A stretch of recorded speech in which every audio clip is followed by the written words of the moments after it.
Chapter 29, Chase Ambrose. There are worse things than falling off a roof. Being arrested, for example. Being known all over town as the guy who was low enough to rob an old war hero of the medal given to him by the President of the United States. The part that really hurts is what Mr. Solway must think of me now. I stole from the person I respect more than anybody I've ever met. Talk about fate. I was already guilty of the theft before I even started admiring the guy. And I'm absolutely sure he'll never speak to me again. Why should he? I wish I could never speak to me again. While we wait for my hearing in juvenile court, Mom keeps me out of school. I like it better that way. I don't have to face everybody and find out how much they despise me. Yeah, sure, they always despise me. But now they've got double reason to. Brendan and Shoshana have even called my house, but Mom won't let me talk to anyone. That's on the advice of our lawyer, but it's just fine with me. I can only imagine what Shoshana has to say to me, and I don't want to hear it. Anyway, it can't be worse than the things I'm saying to myself. Aaron and Bear tried to call too, probably to thank me for covering them. Hey, I stole the medal, but those guys have to be considered at least accomplices because of our three-way split agreement. To be honest, I'm not even that mad at them anymore. I was just as bad as they are, the ringleader of the whole sick trio. They haven't changed at all. I'm the one who's different. At least, I hope I'm different. Besides, I won't have to deal with them anymore after the hearing. I'll probably wind up in juvie. Even when I get out, chances are their parents won't let them associate with me. I'm a delinquent, a bad influence on them. For all I know, that might actually be the truth. Maybe Aaron and Bear were a couple of angels before they met me. Juvie, there's a really high probability I'm going to end up there. The judge is the same one who sentenced Aaron, Bear, and me to community service, so I can't even say this is my first offense. As for pleading not guilty, it's too late for that. Everybody knows I did it. My mom forgives me, but that doesn't mean much. If you can't expect mercy from your own mother, you might as well throw in the towel. Johnny's come back from college to stand with me at the hearing, which means I'm messing up his life too. The only other people I ever see are Dad and his family. Go figure, my stepmother Corinne turns out to be my biggest fan at the time when I'm toe jammed to the rest of the world. Not that Mom isn't supportive, but she's so scared of what's going to happen to me that her nervousness is making everybody nuts. Corinne's different. First, I'm not her kid. And second, she's not the one who might be going to juvie. So she can be a little less emotional about all this. I have to believe that the judge will be able to see the kind of person you are.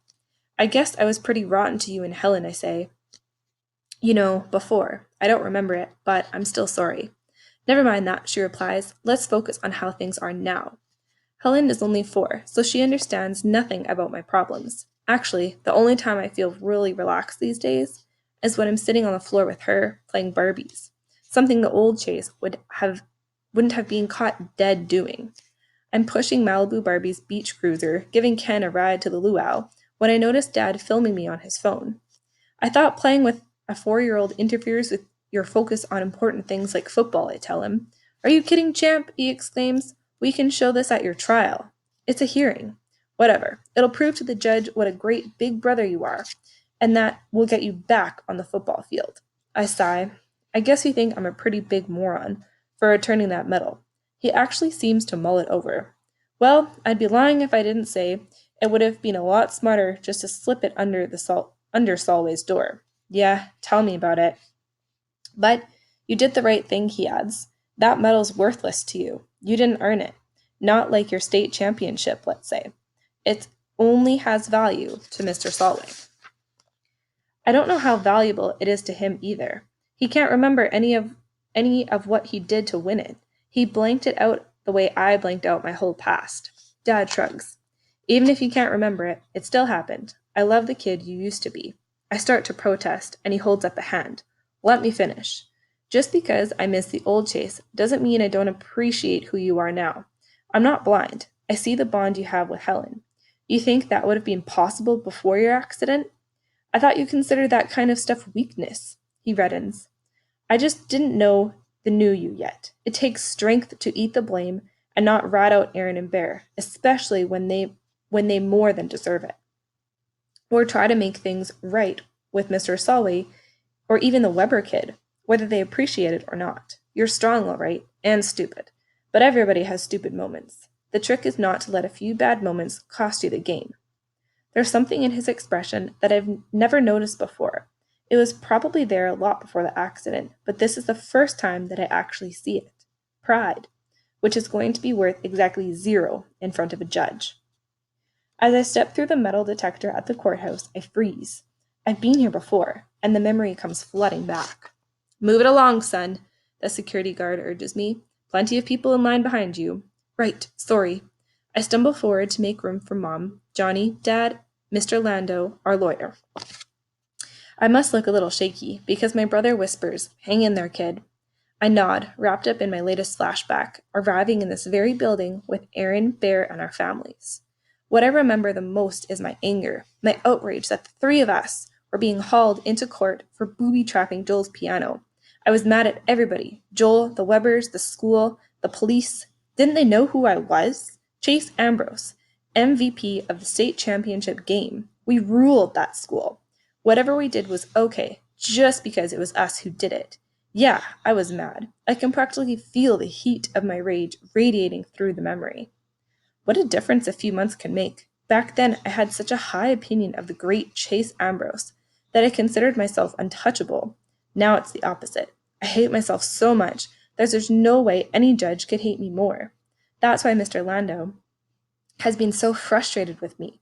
How can you create a defense for someone who won't defend himself? It's not that I want to get sent to juvie. I don't. But I'm 100% guilty.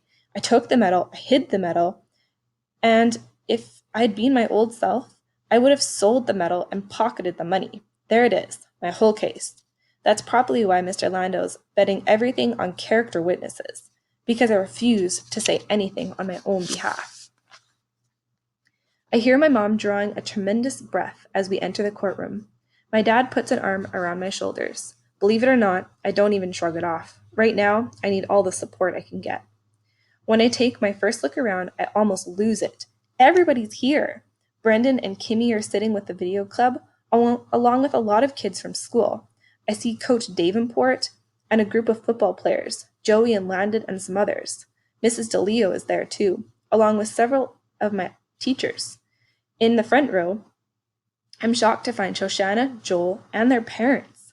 Shoshana catches me looking at her and quickly turns her head. I'm blown away. I already know I'm not the most popular guy in Hawaii, but the fact that so many people despise me so much that they take time out of their day to come and watch me get sentenced to juvie is the most painful thing I've ever had to face. All that's missing is the stocks, so the angry mob can throw rotten vegetables at me. Judge Garfinkel comes in and spends a few minutes reviewing the case file while I sit there and stew. Oh, I remember now. He turns his sharp gaze on me. Young man, I told you that if I ever saw you in my courtroom again, things would go down very hard with you. What do you have to say for yourself? Mr. Lando starts to get up, and while he's buttoning his jacket, I reply, Nothing, Your Honor. I don't remember why I stole Mr. Solway's medal. I wouldn't do it today, but I definitely did it then. The judge nods gravely. I appreciate your honesty. You're making my job easier, if not any more pleasant. I have some character witnesses who would like to be heard, Mr. Landau announces, if it pleases the court. Judge Garfinkel sighs. Proceed. Mom goes first, dripping enough tears to warp the wood of the witness stand. Her main message is what a difficult child I used to be, and how much I've changed since my accident. She spends a lot of time talking about how seriously injured I was and how long I was unconscious. This comes from Mr. Landau's careful coaching, but Judge Garfinkel looks about as easy to persuade as one of those giant stone heads on Easter Island. Dad is next, and I'm amazed at some of the things he says. I thought all he cared about was that I'm a chip off the old block, but he only mentions football once. What kid doesn't act like he's got it all figured out when he's Chase's age? Even so, getting to know my son the way he is now, I almost wish someone had pushed me off a roof when I was 13. I'm stunned. The very best part of my father's 48 years was the time he spent in middle and high school. He considers himself to have been the ultimate athlete, hotshot, and a big man on campus. He has never, not once, allowed for even the remotest possibility that his youth was anything but perfect. Until today, when he thought it might help me. Dr. Cooperman comes up to confirm that my head trauma was as serious as we say it was, enough to bring on amnesia and enough to cause a personality change. Judge Garfinkel frowns. And the personality change is permanent? It's impossible to tell, the doctor admits. In many ways, we know more about outer space than we do about the inner workings of the human brain. But there's every reason to believe that Chase is a new person. As Dr. Cooperman steps down, the bailiff reads the name of the next character witness, Shoshana Weber. What? I'm frozen in my chair. That has to be a mistake. But no, Shoshana has gotten up and is heading to the stand. I tug on Mr. Landau's sleeve. No, I hiss. This character witness thinks I'm subhuman garbage. She's still avoiding eye contact with me, but there's an intense expression on her face. She's a girl on a mission. I know exactly what the mission is, to bury me. She doesn't say anything, just sits there, steam building inside her like a boiler about to explode. Not good. Oh, this is not good. Miss Weber, prompts the judge. I know Chase is guilty, she begins. He's guilty of a lot of things, but he's done a lot of good things too. He's trying, even if he isn't always succeeding. Judge Garfinkel clears his throat. Young lady, the purpose of a character witness is to vouch for character, not to point out faults. I was getting to that part, she tells him. The big question is, what kind of person is Chase going to be now? He gave the medal back, that's a plus, but there are minuses too, like at school when he lied to cover up for his old friends. I'm not saying that to make him look bad, I'm trying to give you a totally fair picture of Chase today. Thanks to falling off that roof, he's been given a chance to restart his whole life. Maybe it hasn't been perfect. She struggles for the right words. I'm silently pulling for her not to find them. I'm grateful that she doesn't seem to hate me as much as before. But this isn't helping. And, the judge prods, I was harder on Chase than anybody else, she explains, and some of that was justified, and some of it wasn't. I guess what I mean is, if I have the faith that he's going to turn out okay, you can take it to the bank. And I'm amazed to say this, but I just know he'll be a good person. Huh? It wasn't the kind of testimonial Mr. Landau was hoping for, but it was absolutely honest. For sure, I wasn't expecting to hear the words good person coming from Shoshana, not when she was talking about me. Don't get me wrong. If the Webers forgive me, that would be a humongous weight lifted off my shoulders. Mostly, though, I'm just confused. This isn't going at all the way I expected. That's admirable of you to say, Miss Weber, Judge Garfinkel comments from the bench, but that isn't what this hearing is about. Chase is charged with a theft of a medal of honor belonging to Mr. Julius Salway, which nobody denies happened, not even Chase himself. But don't you see, she pleads? If I can misjudge him, anybody can, even a judge. Thank you for your testimony, he tells Shoshana. Let's move along. Would anybody else here like to say something on behalf of this young man? The chorus of squeaking chairbacks and shuffling feet is louder than it should be. That's when I realize that every single person in the gallery has gotten up. They cross the courtroom in the direction of the witness stand, kids, teachers, and parents alike. The only occupied seats belong to my family and Mr. Landau. Everybody else is in line in front of the bewildered bailiff. Video club kids I know I pushed around in the past, teachers whose classes I used to disrupt, football players who thought I deserted them, even Joel and his parents. I stare at them, practically everyone I know waiting their turn to support the bully who deserves no support at all. They nod encouragingly at me, wave, and flash me thumbs up. The picture doesn't last long. My eyes fill with tears, and it's all a blur. I was afraid I might cry at some point during the hearing, but not because of this. This is something I couldn't have imagined in a million centuries. I bite down on the side of my mouth, hard, and my vision clears a little. From the bench, Judge Garfinkel gazes at the milling crowd. All right, I get it, he turns to me. This is impressive, and I don't deny that you must have completed an incredible turnaround, but a serious crime has been committed here, and not a first offense either. Chase, can you guarantee that you're no longer the same person who stole Mr. Salway's medal?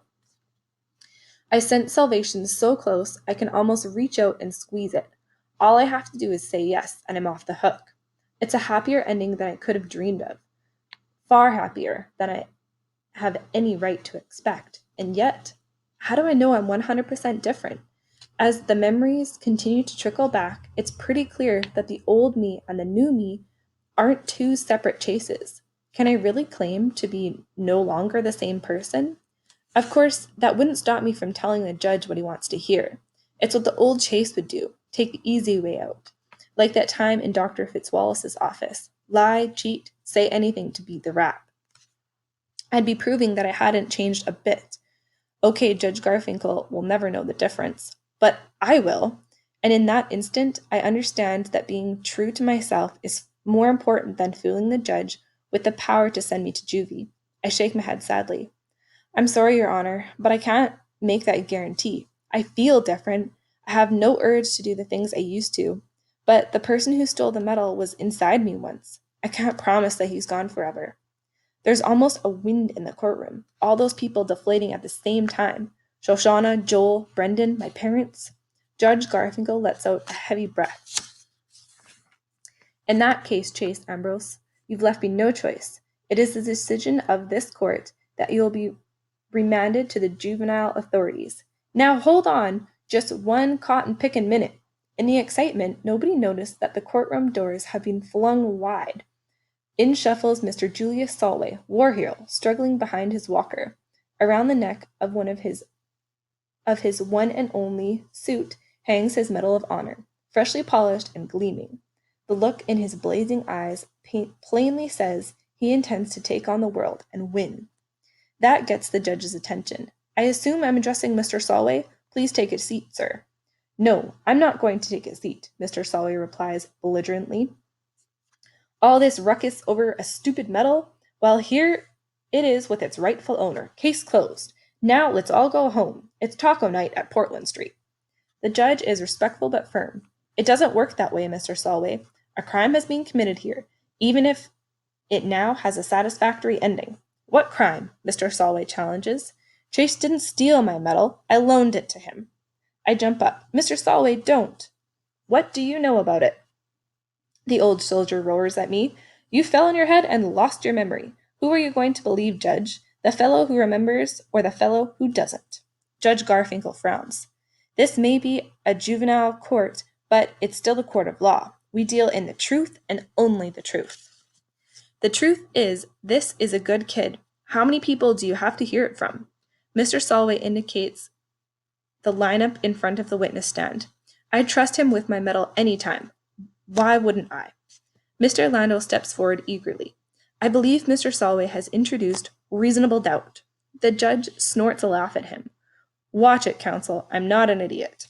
His harsh expression softens. However, in light of this incredible show of community support, plus the testimony of a decorated veteran, I'm going to dismiss the charge against Chase Ambrose. He looks me straight in the eye. Don't prove me wrong. I breathe and realize breathing is something I haven't been doing since Mr. Solway came shuffling through that door. An enormous cheer goes up in the courtroom. I'm hugged, kissed, and high-fived. My hand is pumped to the point where my elbow is jelly. My back is pounded until Dr. Cooperman warns about internal injuries. The football players carry me around on their shoulders. Coach Davenport complains that he hasn't seen this much team spirit all season. There high above my celebrating supporters, I experience another flashback. It's the state championship from last season, and this is our on-field victory dance. My teammates hoisting the newly crowned MVP up in the air. I slap myself in the face to dispel the memory before I spot Aaron or Bear and spoil it. I'm feeling so many things at the same time. I'm relieved, obviously, but it's also strange to owe so many people such a debt of gratitude. Back on the floor, I say thank you over and over again until my lips and tongue go numb. And when the crowd finally begins to thin out, I realize that the last person embracing me isn't my mother, it's Shoshana. We jump apart, but Joel is already standing there pointing and laughing. I guess he's not going in the wood chipper after all, he says to his sister. I look at her questioningly. She turns bright red and mumbles, "See you at school tomorrow." She starts to walk away, then turns and echoes Judge Garfinkel's parting words. Chase, don't prove me wrong. Come to think of it, Shoshana would make a pretty good judge. She'd make an even better jury and executioner. I wouldn't want her any other way. When the Webbers leave, I'm down to my last thank you, and this one's the most important. Mr. Solway has established himself in the front row of the gallery. He's scowling at me. You know, kid, you'd make a lousy lawyer. You almost blew it up there. Mr. Solway, you know you didn't lend me that medal. He shrugs expansively. I would have. Besides, you have amnesia. I'm old. Who remembers? But think where you'd be if I hadn't been able to get a lift over here. Thank you so much, I quaver, thinking about how hard it is for him to get around. Don't thank me, thank her. He motions to the back of the courtroom. There by the door stands Cream. One hand holds onto Helen, the other to the keys of her van. She's beaming at me. It's funny, when I woke up in the hospital at the end of the summer, I didn't even know myself, much less anybody else. I hope I never again experience a feeling that lonely. But today, when my entire future was at stake, I wasn't alone. The Chase Ambrose that I used to be never would have assembled such support. Mom and Dad, Johnny, probably Aaron and Bear, who have to be worse than nobody as character witnesses.